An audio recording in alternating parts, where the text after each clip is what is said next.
Hello and welcome to the Pandaverse. I'm Elgon, the E in C&E, And I'm Christine, the C in the C and E. and we're here with Rachel Sharp, who just completed her Phaethon Triology. She wrote the Yay! third book, which is called Phantasma, and it is now published. It's available worldwide, and presently it's available on Amazon. It will be on Ingram later on, so you'll be able to get it on at your local bookstores. And first of all, congratulations. Yes, congratulations. That's such a hard thing to do. Like you finished a trilogy. Thank you. It was a very long process, and when I went back and looked up like how long I had actually been working on this one trilogy, I was a little bit stunned, and also realized that this is a good time. Like I have spent an appropriate chunk of my life on this trilogy. I think it came out well, and I'm ready to not only move on but have people binge all three of them and then talk to me about all three at once. That's going to be nice. Right. I mean, you have your readers out there who they have a whole complete set of books. Like how cool to look at a bookshelf and see your books. Boom, boom, boom. And now, you're going to bring in all these brand new readers and they're going to be able to get all three books and just read them. Boom, boom, boom. And I think that is super amazing. Well done. Well done. And I think they will. I've been told that these are good, like weekend read, beach read. They're not exactly summer themed. They all take place in fall. Somebody asked me once why that was, and my answer is because I write in the fall and I like the spooky season. Okay, and they said okay. But yeah, it will be great to see all three on a shelf. You can't really.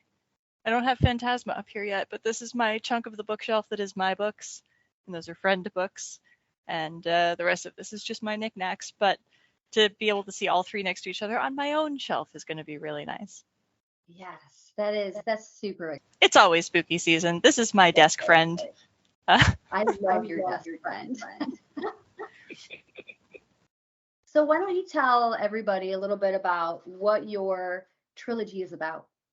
All right, we're probably going to have a graphic right about here, but the Phaethon Triology is about hackers and fairies. Jack and Rosie, a hacker couple, one who does software and one who does hardware, start out with a new type of device that they try to crack and find out that it doesn't work like they expect it to. And long story short, this leads to the Fae, all kinds of Fae, including one particularly evil, bastardly one, and one big fight, and also a lot of new friends. And throughout the books, we add new characters, some of whom were not supposed to be main characters, but they insisted, like Zelda, the screaming rockabilly horror actress lesbian neighbor who falls in love with the siren. The siren also was not supposed to be a main character. When you meet her in the first book, her appearance certainly makes an impression, but as a character, she wasn't much, but then she refused to go away. So by book 3, she is a good bit of the story. Calthine too. Really, pretty much all of the Fae who feature largely in the books were supposed to be one-offs, and they would not leave. Which book is your favorite? Which one do you love the most? The book I have finished most recently is always my favorite book. Everything I have ever written, every time I finish something, it is my favorite book. 6 months later, I hate it. And 5 years later, I think, no, actually, that was pretty good. But the last thing that I have worked on is always my favorite book. So in this case, it has to be Phantasma, and I think there's a lot to say for Phantasma. I've gotten some messages from when people get to the end in their beta reads, several of which called me not very nice names, but I don't think they were serious, so it's acceptable.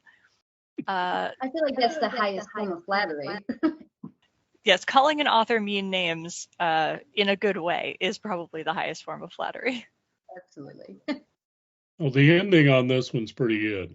I read a really, really early version of most of the book. You hadn't even finished it yet. I get up to the point where, you haven't sorted out all the details and you had a lot of different, tangential stuff kind of crammed in there. And I was like, so frustrated because it's not ending. And then you came out with an ending for it. And I was like, damn, that's perfect. That is a perfect ending. Yeah, I did always know where I was going with this book, but I didn't really have the middle third ironed out. And when I approached it and I went back to it, because I wrote it over the course of 2 National Novel Writing Months. So I wrote it for an entire month of November, waited a year, went back, read it again, and then finished it. And getting through this book and going, oh no, I don't know what happens in the middle third. I went, all right, well, screw the middle third. Let's just go to the end. And it turns out that I needed the middle third to set up the end. So it actually kind of flowed from there. I did know where it was going. I'm sorry for the few people who read it when it was halfway finished. I'm sure it was awful, but it's pretty good now. I think that's the best part about writing a book, right? So I can remember writing Crimson Forest, and from the beginning of that to what it is now, it's like night and day. And I love, like your book, how it's just, I've seen like the raw, and then I've seen how it ends, and it's just beautiful. It's like, it's just artwork, it's that creative process and just tweaking it, making it a little bit better, sleep on it. Then that's what I love about writing. Just, it changes for the better. It's so good.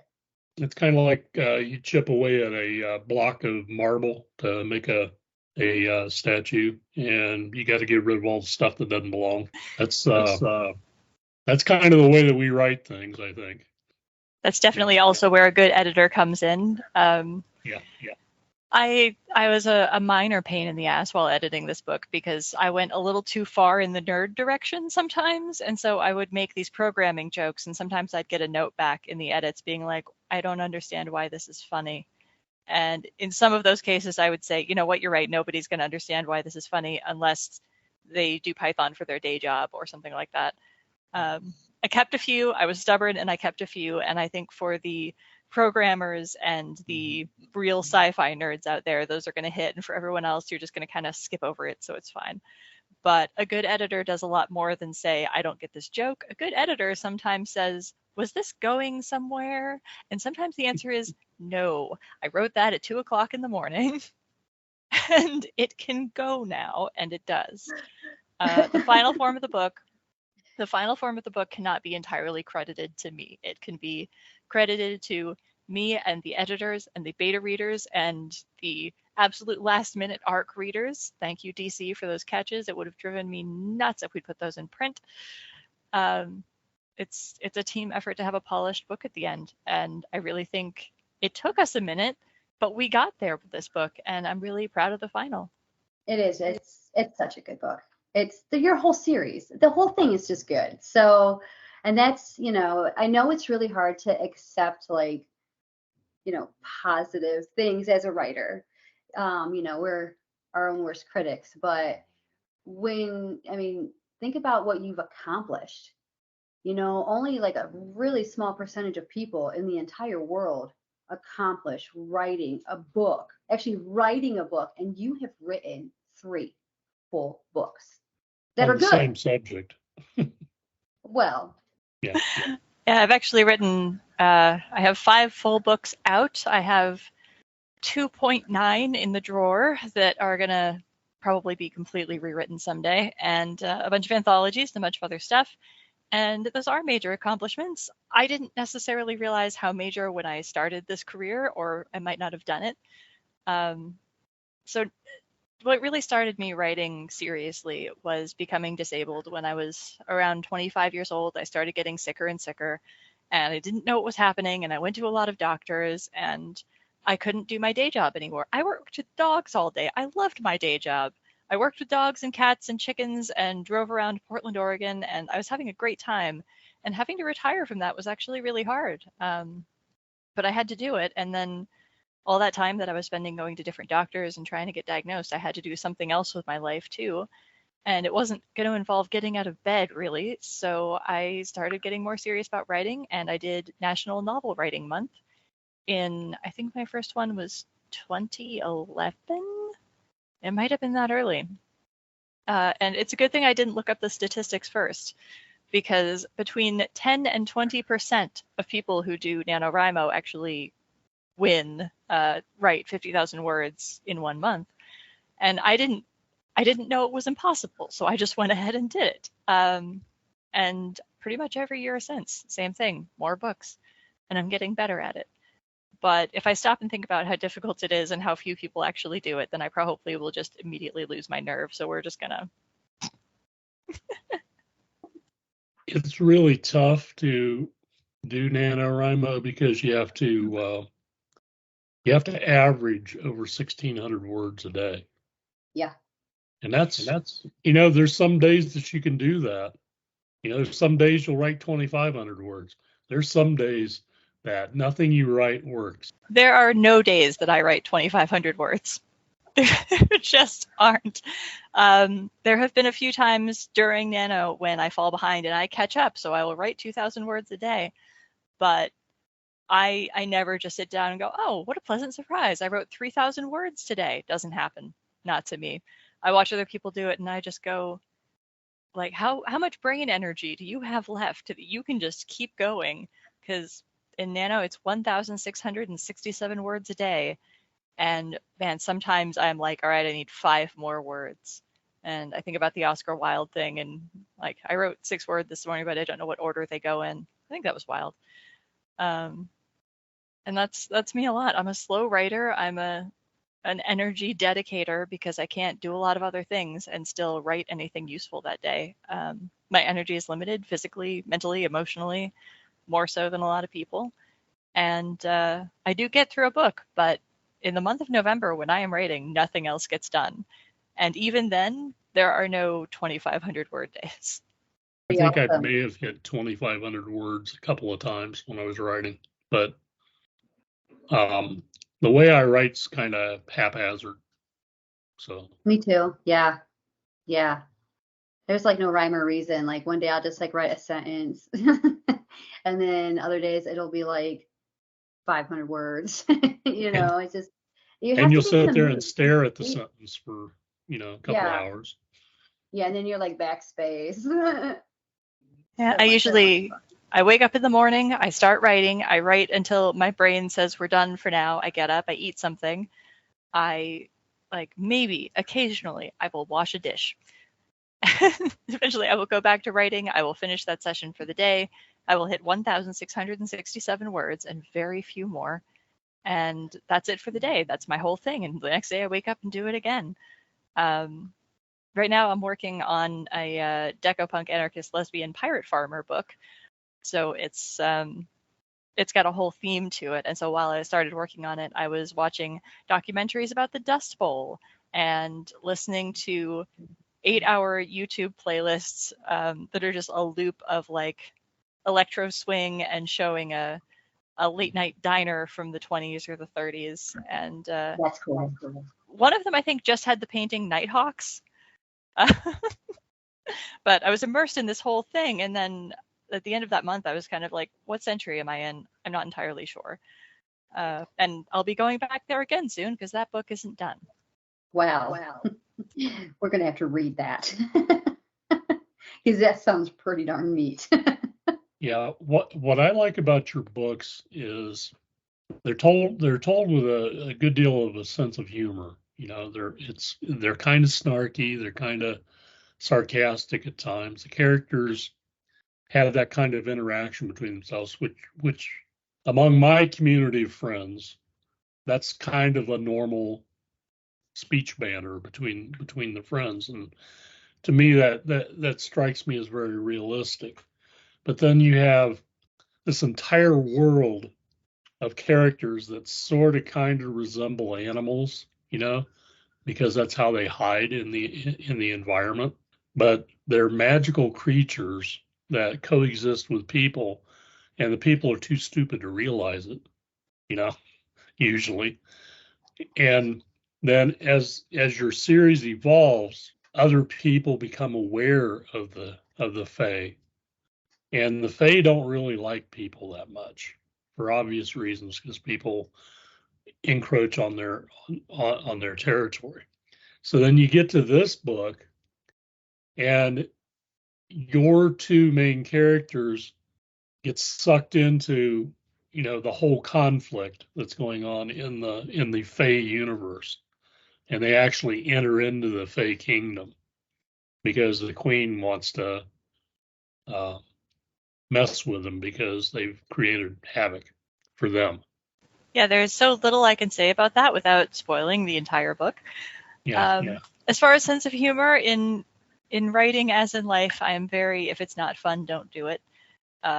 If I'm bored writing it, then somebody else is going to be bored reading it. And I think no matter how serious, no matter how intense, things have to be funny too, especially since so many of us, like humor and coping, live right next to each other. I'm definitely one of those people. There's a book that I have written, the one that I started when I was 14. All authors have that book, right? The one that you started very early and it was 50 pages long and you were very proud of it at the time.